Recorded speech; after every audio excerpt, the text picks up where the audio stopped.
Well, hey everybody. So here I am,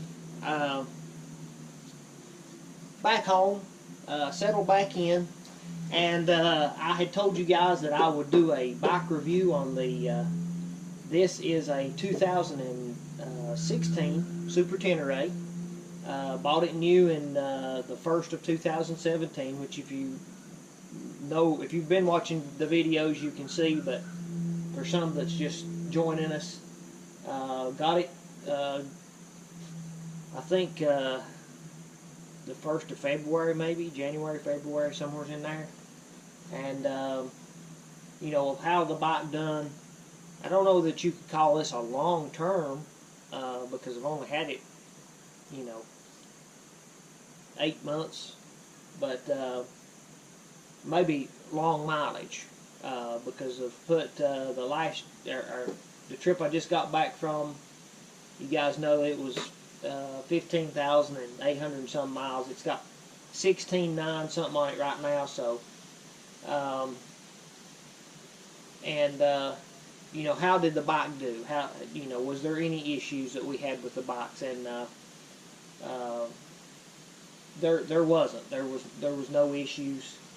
I will say this: in general, these bikes are horrible. No, I'm just kidding. I got you, didn't I? No, they're really good. Didn't have any issues with anything. No electronic issues, no drivetrain issues, no flat tires, no issues. And we did do some modifications to the bikes to make them go a little better, to be a little more comfortable. One thing is I added this taller windscreen. I have found, and it's, these, you're going to ride to your comfortable preference, how you like it. But for me, as you see the bike right now, that's how that I pulled it in here. Well, the panniers are gone, but I run my mirrors cocked up a little bit. That works for me. It might not work for you, but in general, love the bike. Not necessarily exactly the way that you get it if you buy just the stock bike. One issue that we had, and I knew early on, I've talked about it before from the earlier, but the stock seats on the Yamaha for a half day ride or something, they were fine, but for an all day ride they're horrible, and I'm not kidding about that. In 500 miles the stock seat would make a witch cry, and them old gals rides around on brooms, so they're just not made for an all day ride. The Corbin seats that we ordered, they done really good. I've had several of these seats and was familiar with the Corbin product. You said, well, how far did you go? One day we did go 800 and some miles. So that was one of the things that we done to make the bike a little more user friendly. I put heated grips on mine.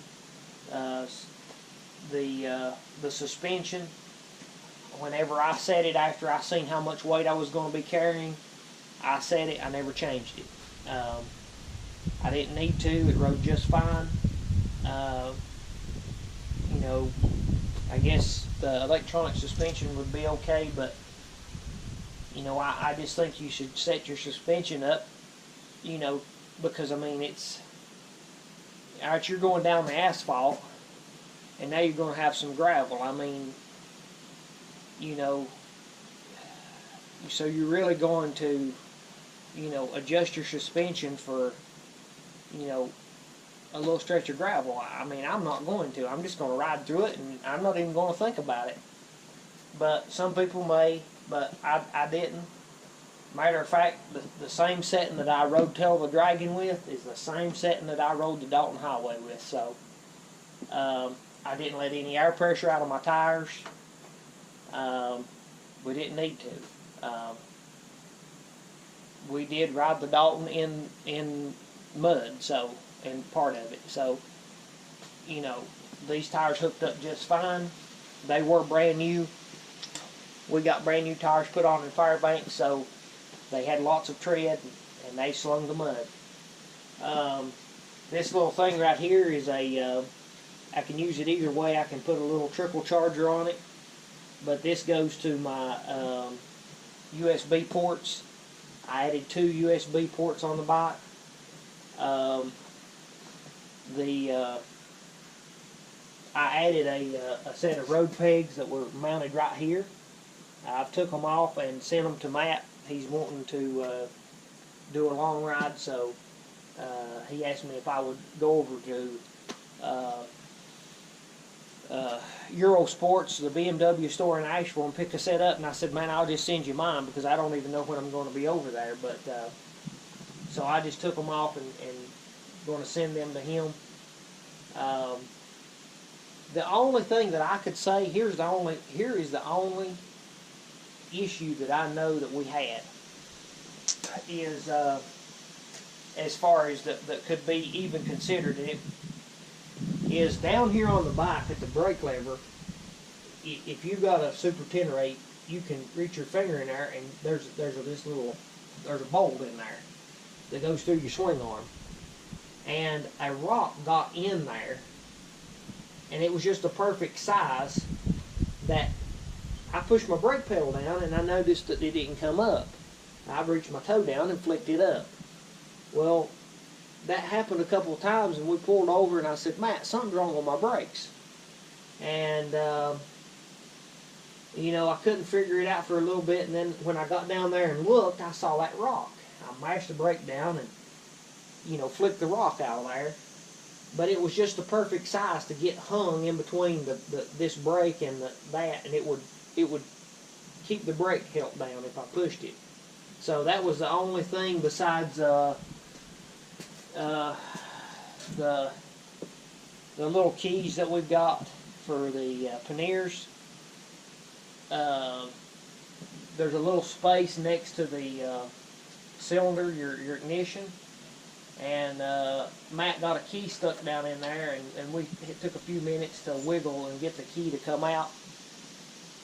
You know, there was no issues. We didn't even change the traction control. It worked fine just in the standard setting. I have roads that I needed to turn it down a little bit. Only one time I've turned the traction control off, but yeah, you know, cruise control works really good on these bikes. I mean, it's very simple. I mean, if you're going along, that cuts the cruise on. When you get to where you're wanting to go, you hit that button. And if you hit 68 miles an hour, then that thing stays on 68 miles an hour, uphill, downhill. It does really good. The one thing that and we found it by accident, it has hazard lights on it, so right here, and I didn't even know it had those on there. But it's what you get for not reading the manual, I guess. But everything worked really well. Crash bars worked good. The panniers worked good. The backrest worked really good. I did modify this. I moved it back 3 inches for Amy. That's where she wanted it. And it gave me some space right here, so my camp chair fit really nicely into that space, and tent and everything. You know, I'm very pleased with the 10 or 8. This is what I will tell you. They will haul whatever load you need them to haul. Fuel consumption was great. I ended up, my average was, if the computer's right, it averaged 46.7 miles per gallon. We rode the whole stretch of the Elliott and Dalton and never had to add any fuel we had extra fuel, but we didn't need to add any. We rode the stretch from, our longest stretch was actually from Dead Horse back to Coldfoot, because we drove around Dead Horse like 10 miles before we left, and then left for Coldfoot. And we still, the gas lights were on, but we didn't add any fuel. We pulled into Coldfoot. We hadn't run out. You know, the screens are easy to see. It's a good bike. Very good bike. It's probably the nicest bike I've ever had. So most of my bikes are. This is the first new bike I've ever had, and I'm willing to sell it.